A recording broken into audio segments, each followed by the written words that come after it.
या सा पद्मासनस्था विपुल कटितटी पद्म पत्रायताक्षी। अगर आप घर में मिट्टी के लक्ष्मी जी और गणेश जी ला कर रखे हैं, अगर उनको आप प्रवाहित कर देंगे, अगर लक्ष्मी जी को विसर्जित कर देंगे, तो क्या लक्ष्मी जी हमारे यहाँ रह पाएंगे? कि यह शुचि प्रयतो भूत्वा जूहिया दास मनोहम शुक्तम पंचदशर्चम च। नमस्कार, आप लाइव सिटीज देख रहे हैं। मैं हूँ आपके साथ काव्या। माँ लक्ष्मी की पूजा कैसे करनी है, उनकी मूर्ति खरीदने की, लक्ष्मी गणेश की मूर्ति खरीदी जाती है। लोग मिट्टी के खरीदते हैं, चांदी के, सोने के खरीदते हैं, जिसकी जैसी श्रद्धा, जैसी शक्ति, वैसी भक्ति की जाती है।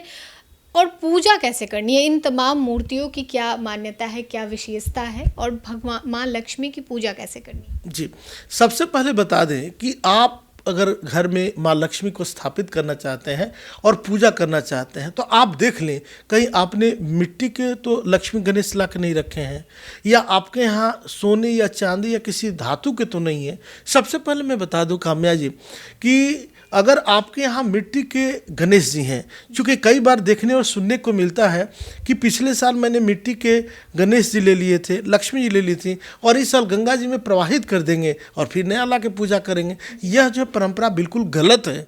आपको बता दें कि अगर आप मिट्टी से, आप सभी दर्शकों को बताना चाहेंगे कि, और आपके ज्ञान का वर्धन भी करना चाहेंगे कि अगर आप घर में मिट्टी के लक्ष्मी जी और गणेश जी ला कर रखे हैं, अगर उनको आप प्रवाहित कर देंगे, अगर लक्ष्मी जी को विसर्जित कर देंगे, तो क्या लक्ष्मी जी हमारे यहाँ रह पाएंगे? इसका भी ये समझना होगा। करना क्या है, अगर लक्ष्मी जी गणेश जी हम घर ला कर रखे हुए हैं, उनकी पूजा कर रहे हैं और इस वर्ष भी पूजा करनी है, तो करना क्या है? बड़ा महत्वपूर्ण यह वीडियो है आप सभी के लिए।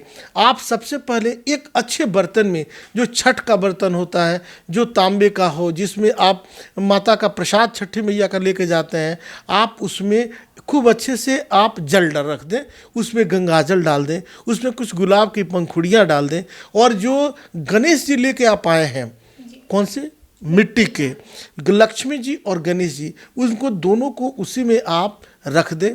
और आप देखेंगे कि अगर रात में रख देंगे या सुबह में रख देंगे, तो शाम तक वह बिल्कुल उसी जल में, उसी में बिल्कुल मिट्टी जो है वह बिल्कुल जलमग्न हो जाएगा और अपने अस्तित्व को समाप्त कर देगा। क्योंकि ये करने के बाद, जैसे देखते हैं अभी हम लोगों ने देखा कि गणेश जी की पूजा के बाद, पूजा या दुर्गा जी के नवरात्र बीता, आदमी पूजा तो करता है, लेकिन भसान देखिए, ले आके माता की मूर्तियों को ट्रैक्टर पर ले आके, किसी ऐसे चीज़ों पर ले आके, ऐसे दुर्व्यवहार के साथ गंगा जी में उनको प्रवाहित किया जाता है, जिससे देखकर बहुत आंतरिक कष्ट होता है। तो आप माता रानी को तो बुलाना चाह रहे हैं, घर में पूजा करना चाह रहे हैं, फिर वैसे जाके आप प्रवाहित करेंगे, ये बिल्कुल सही नहीं है। तो करना क्या है, आप बिल्कुल जब वह मिट्टी उस जल में, जल तत्व में मिल गया, तो करना क्या है कि उसको लेके घर में, अगर आंवला का पेड़ है या अच्छे आम के पेड़ हैं, या आपके बागवानी में फ्लैट में रहते हैं, तो आपके पास अगर क्यारियां हैं, फूल आपने लगाए हैं, तो थोड़े थोड़े करके उस जल को पाँव के पास नहीं गिरना है, नीचे कहीं नाली पे नहीं गिराना है, ऐसे जगह नहीं गिराना है जहाँ पे अशुद्धता हो। आप उन फूलों की क्यारियों में गिरा दें, उस पेड़ के पास गिरा दें, कि मिट्टी जो है मिट्टी में मिल जाए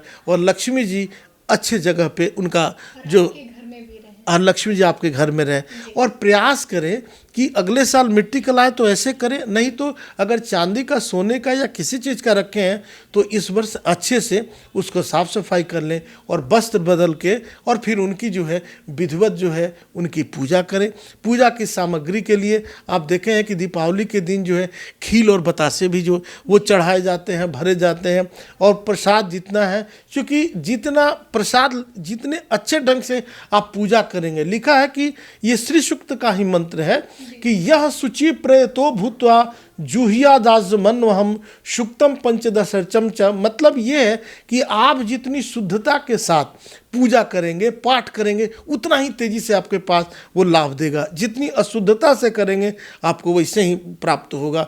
तो निश्चित रूप से आपको लक्ष्मी जी की पूजा के लिए श्री सूक्त का पाठ करना चाहिए। नहीं स्मरण है, ब्राह्मण नहीं मिल रहे, तो यूट्यूब में जाकर बजाइए और विधिवत जो है आप पूजा कर सकते हैं। जितना आप बेहतर से करेंगे, कोई और नहीं कराएगा। आप अपने अंतरात्मा से माता रानी को स्वीकारते हुए और अच्छे से उनका आसन, पूजा पाठ विधिवत करके आप पूजा पाठ कीजिए, देखिए माता रानी की कृपा होगी और निश्चित रूप से चिरकालीन लक्ष्मी का वास होगा।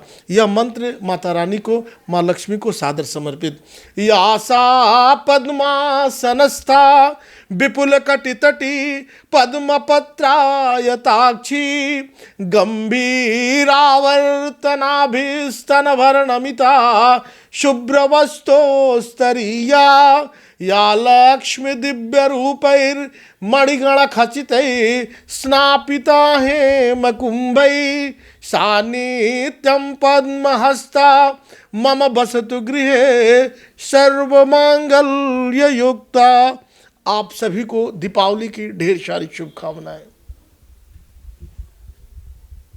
तो आपने इस वीडियो में जाना कि दीपावली को लेकर जो कन्फ्यूज़न है वो भी हमने आपका दूर किया, और साथ ही धनतेरस के दिन क्या कुछ खरीदना चाहिए, माँ लक्ष्मी की पूजा कैसे करनी है, यहाँ तक कि माँ लक्ष्मी की अगर आपके घर में मिट्टी की प्रतिमा है तो उसे कैसे विसर्जित करना है, विसर्जन करना है, उसके बारे में भी हमें पंडित जी ने बताया है विस्तार से। तो फिलहाल के लिए इतना ही। साथ ही चैनल को सब्सक्राइब करें, फेसबुक पेज को लाइक करें। वीडियो देखने के लिए आपका धन्यवाद।